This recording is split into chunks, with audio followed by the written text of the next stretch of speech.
The new Secrets of Sound Netflix documentary featuring David Attenborough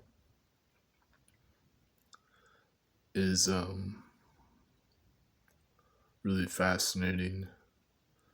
I just watched the first episode. There's 3 episodes, but it doesn't quite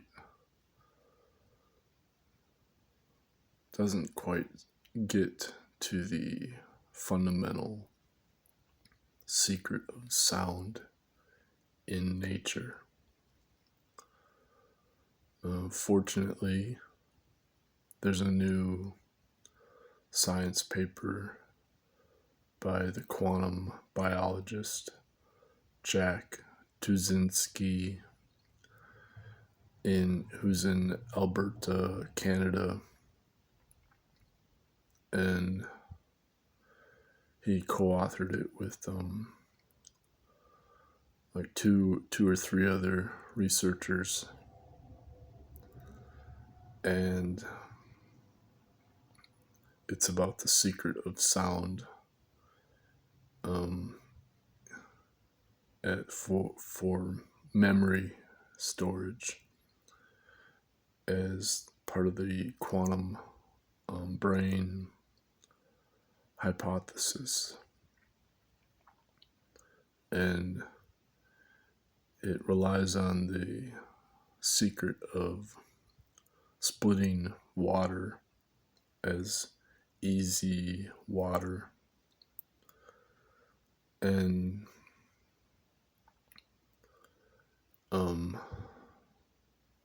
so they're citing the research of Emilio del Guidici, who was discussed by Dr. Maiwan Ho, the quantum biologist, who is also a Taoist, Chinese, British scientist. And so she argued that the secret of the meridians in the body, as the yang qi, is from the splitting of the water through acoustic phonon vibrations or sound.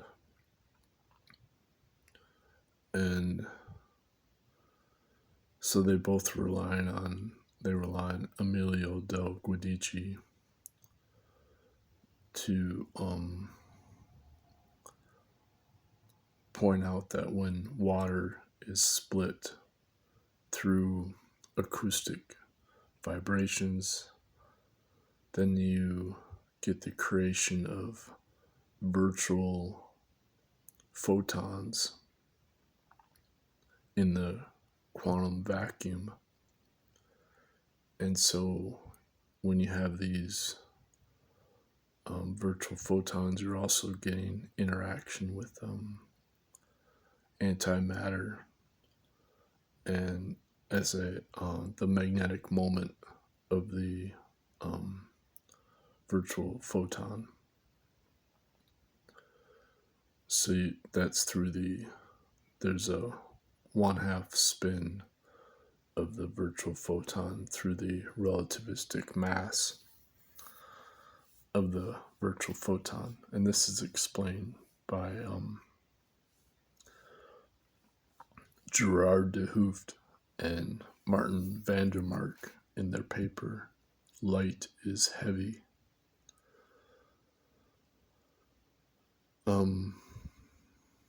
It has to do with the fact that in quantum physics, the energy is directly proportional to the frequency through the momentum. And so when you have a virtual photon, then you have a negative frequency. And so then you get a antimatter from a negative mass as the relativistic mass. And this is what Yakir Aronhoff calls nega mass, as part of his weak measurement experiments, where they're relying on entangled photons. So, quantum physicist Basil J. Hiley explains that when you have two particles, then you have this non-commutative structure that is a dynamic flow of information as active information that's non-commutative. So essentially you have this asymmetric time and frequency. So what happens is that when the water is split, you end up having a physical phonon sound in the water as acoustical vibration that also is able to generate these virtual photons that interact with the matter of the splitting of the water as a relativistic mass of the virtual photon. So you end up getting a reverse time undertone or subharmonic between the electron and the proton. So this is the angular momentum as the magnetic moment of the spin of the virtual photon between the electron and the proton. So when you split the water, then you end up getting the yang qi as the delocalized proton. Basically, you have this positive charge, and then the negative charge is the yin qi from the electrons. And so I sent an email to Jack Tuszinski because he's arguing that this is the basis for memory, and long-term memory storage is from these delocalized protons in the splitting of the water as a change in the relativistic mass within the microtubules, within the tubulin of the microtubules for the neurons. And so the water acts as a sort of like a memory gate into the hydrophobic microtubule memory storage. And so that's how the acoustic resonance of the water then interacts with the actual tubulin and the microtubules. And what they're pointing out then is that the this energy process causes the mitochondria of the cell to then emit the light, the biophotons that then get absorbed into the tubulin and microtubules through the free radical process of the mitochondria. And that's what causes you to store the memories of your brain and essentially your soul. But what uh, what they don't point out, of course, is that through meditation and yoga and qigong, that this acoustic resonance process can be reverse engineered. And this happens through what Dr. Brad Keeney, the former psychology professor in Minnesota, that's St. Thomas University, he calls it shaking medicine. So the shaking medicine creates ultrasound through the collagen, and this process was also explained by Dr. Maiwan Ho, who then cites Emilio del Guidici. The only difference is that Dr. Maiwan Ho was trying to argue that this is a symmetric mathematics, because she was relying on a cross factorization structure. But as Basil J. Hiley emphasizes, that the whole point of quantum physics is that the photons being emitted by the resonance of the electron absorbing and emitting photons is called a transitional frequency. And so as a transitional frequency, it is a non-commutative structure of the future and the past overlapping. And this is most easily explained by using the imaginary number in the phase of the amplitude for the particle. But the phase also relies on the frequency of the amplitude. And so that phase ends up being a time inverse as a time reversed signal from the future.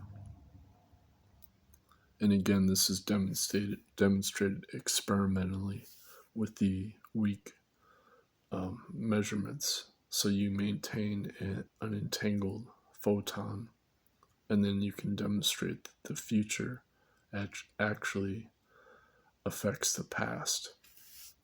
And this violates the primitive causality that assumes a linear space-time. So this is occurring as a wormhole before space-time exists as matter. So you have this non-commutative structure as that is an eternal flowing or dynamic of active information that is a new formal cause, because it's the cause of form. It exists before form in the formless realm, as it's called in Buddhism, the formless realm as the absolute void or emptiness. What is called nirvana in Buddhism, certain in Mahayana Buddhism, and in the ancient farming cultures, it was called the cosmic mother.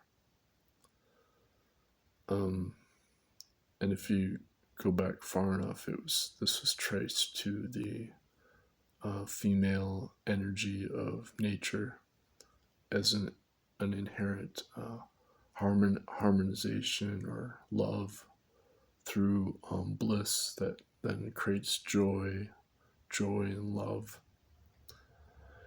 but it also inherently harmonizes and heals from the future.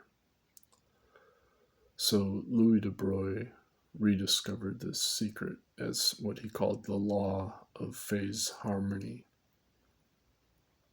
And what this means is that when you combine relativity and quantum physics, based on energy being directly proportional to frequency through Planck's constant, and energy being mass times the speed of light squared through Einstein's relativity, the invariance principle of the speed of light.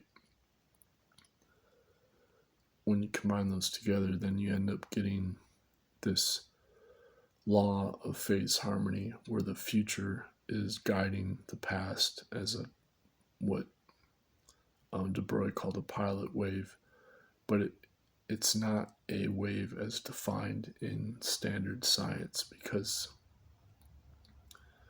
it exists before space-time, so it's just a pure time frequency as an algebraic active information. And this is what Basil J. Hiley explains through the mathematics. He's using a left and right ideal as an algebraic process of a non-commutative structure. And so the simplest form of that non-commutative structure is what Alain Kahn calls 2-3 infinity, and this is from music theory, and so it's the simplest non-commutative structure that then activates the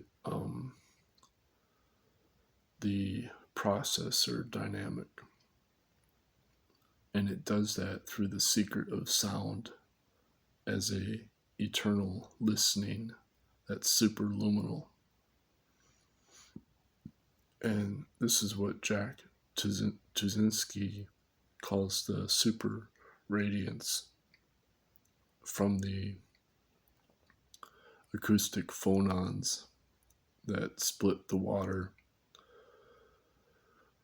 So in the shaking medicine, it starts out as ultrasound that works through the collagen that's vertically aligned in the body, as Dr. Maiwan Ho points out.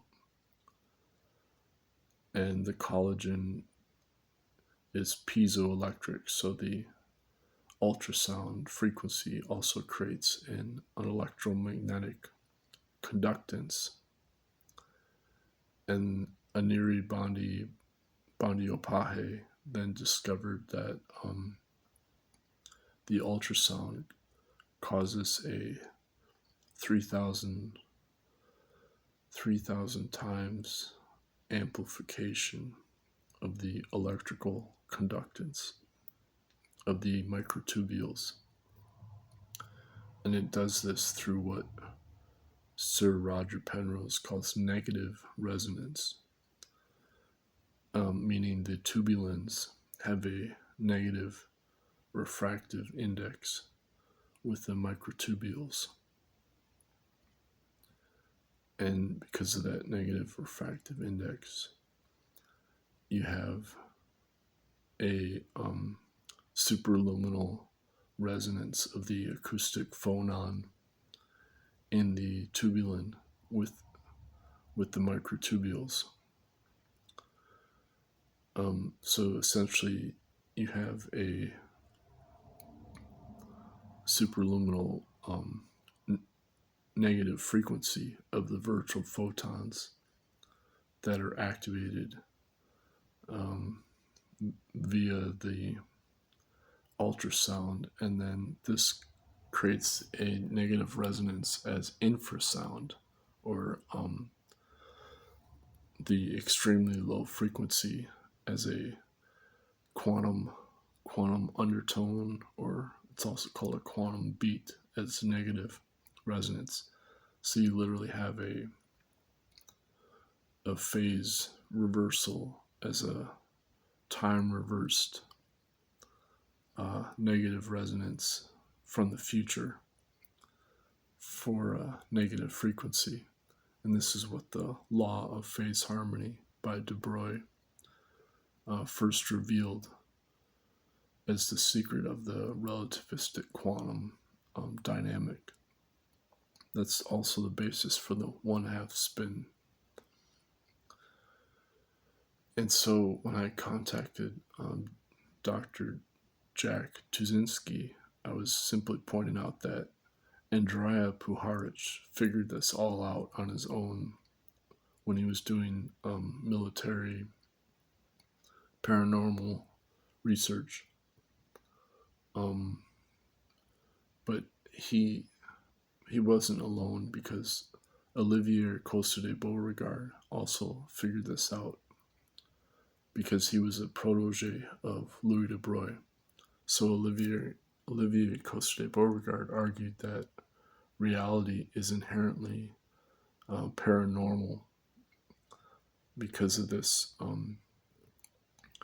relativistic quantum dynamic of the law of phase harmony that Louis de Broglie discovered. And so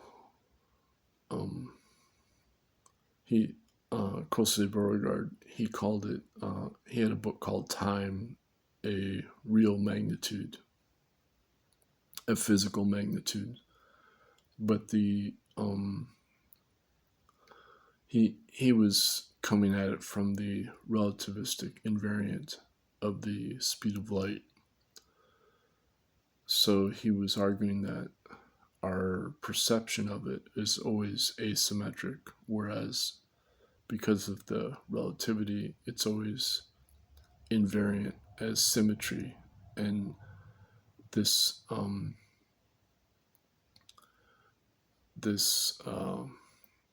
perspective of defining it from external perception then causes a paradox, that a contradiction that is only resolved through this superluminal signal of non-locality, where you have a time reversed signal.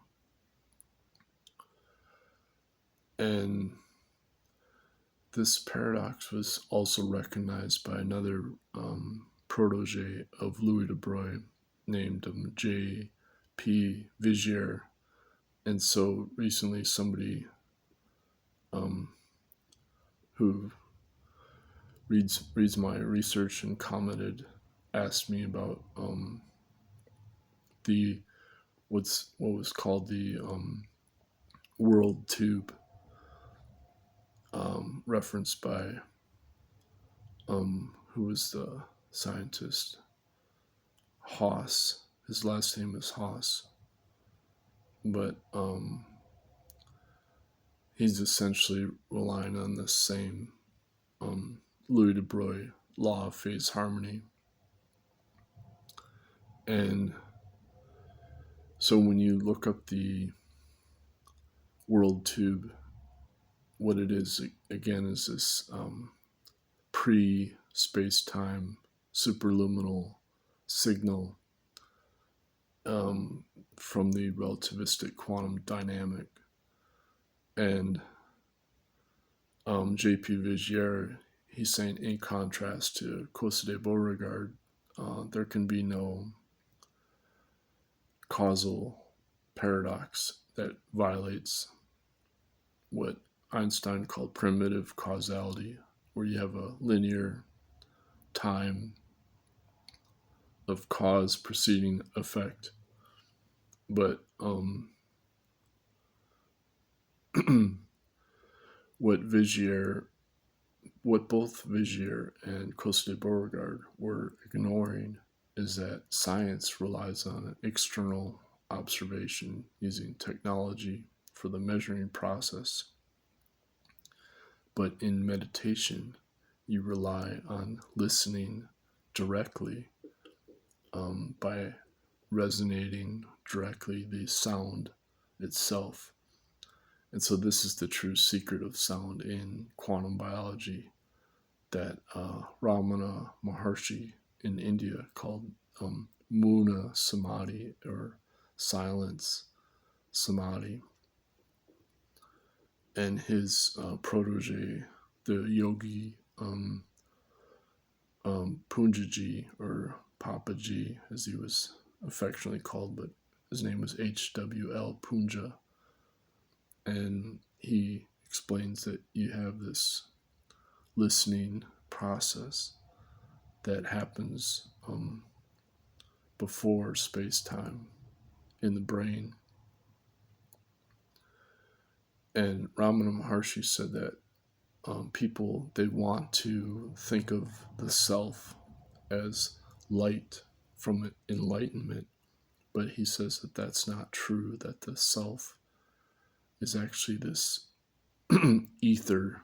It's an ether force that exists before the light, and it's an ether force as information. And so in Taoism, this is what's called Wan Qi, or cosmic Qi, the original Qi that exists before the Yin Qi as electrons and the Yang Qi as protons. So the Wan Qi is actually this same active force from listening. And in Taoism, they talk about the paradox of listening with your eyes. And so what's happening is that due to the non-commutativity, you're activating the right brain using logical inference of the left ear and left eye. And so the left ear is the Yang Qi, and the left eye is the Yin Qi. And when you close your eyes and you rotate your eyes while you're meditating, this crosses the Yin Qi and the Yang Qi, or the protons and the electrons, through this phonon acoustic resonance of the cerebral spinal fluid and the blood in the brain and the body. So the Yin Qi is in the blood, but then it goes to the pineal gland. And as you meditate, you increase the flow of the Yin Qi to the pineal gland, and that increases the conversion of the cerebral spinal fluid that then stores the Yang Qi, and then eventually it fills the brain with the cerebral spinal fluid. And by keeping your tongue against the roof of your mouth, this causes the cerebral spinal fluid to then flow down the throat as what's called ambrosia, or elixir.